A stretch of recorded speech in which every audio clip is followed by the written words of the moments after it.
Hey gang, Uncle Todd here, back at the theater. I'm gonna go see Godzilla -1. Interesting title. Anyone that grew up in the 70s here in Ohio, there were just certain things that played all the time.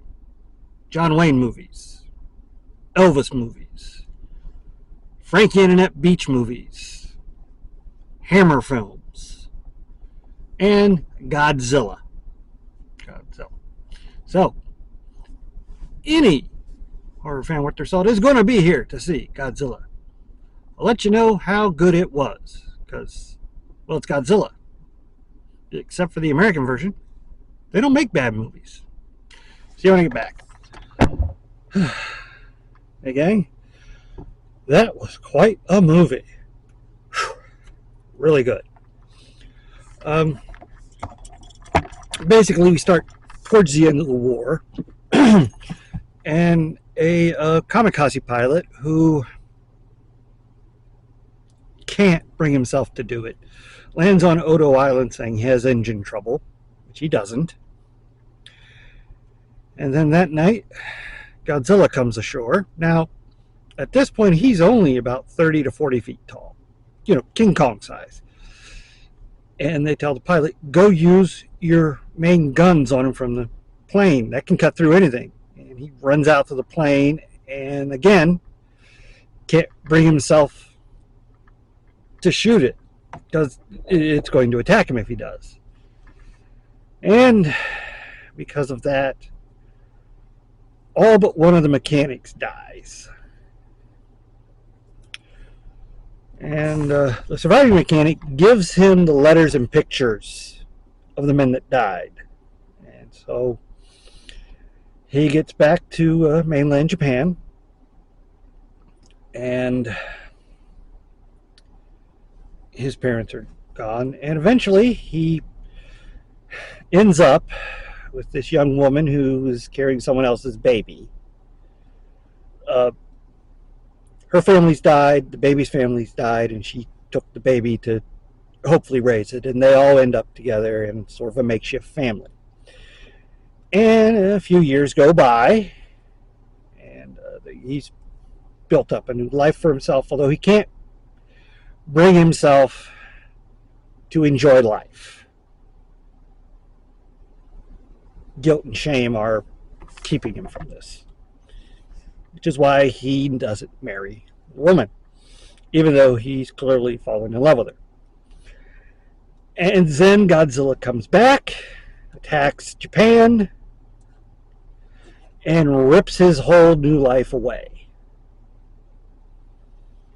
And the government and military can't do anything because this is the late 40s. There is a fear that any military maneuvers would cause an escalation in the animosity between the Americans and the Russians, or the Soviets at this point. So the citizens come up with a plan.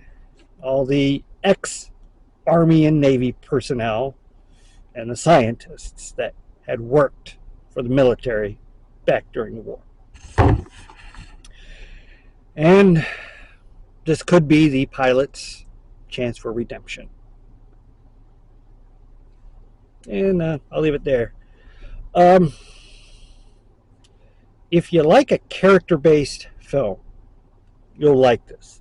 You get to know the characters, and you get to like the characters, which causes the tension and concern for their well-being to be escalated.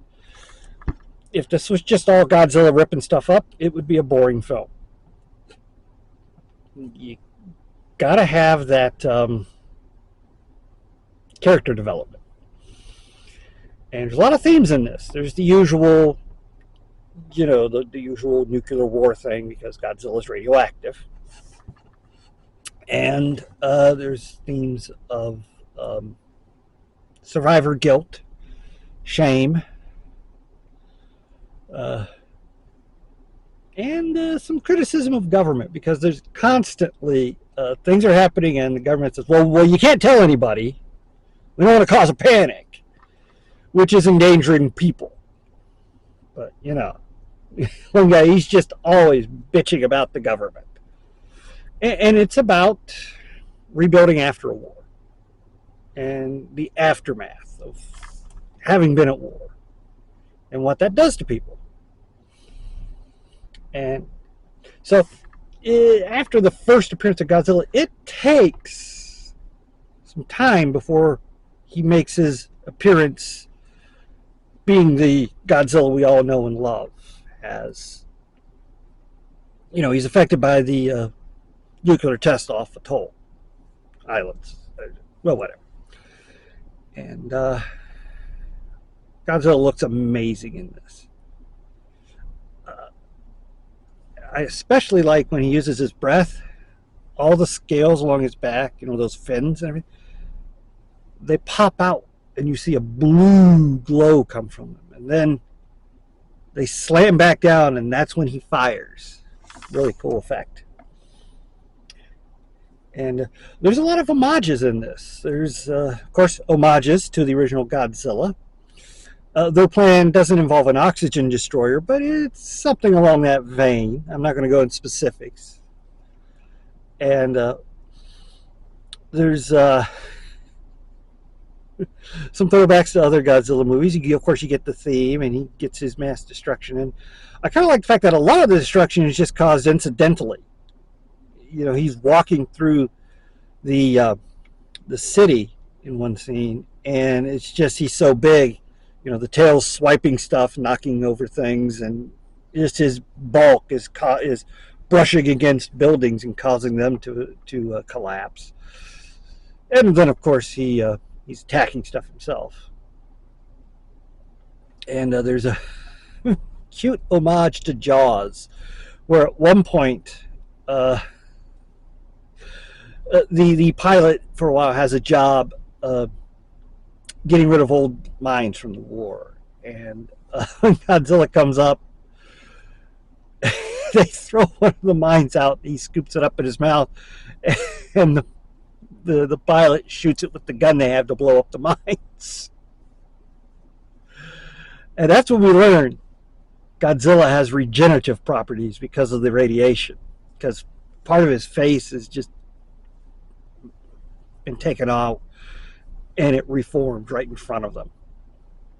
So, you know, stakes are raised.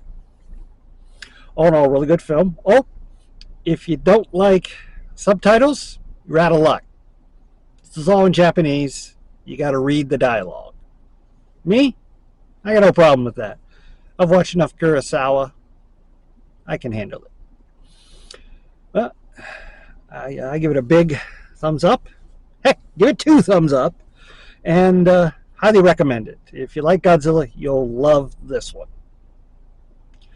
Please hit like, share, and subscribe, and I'll see you next time.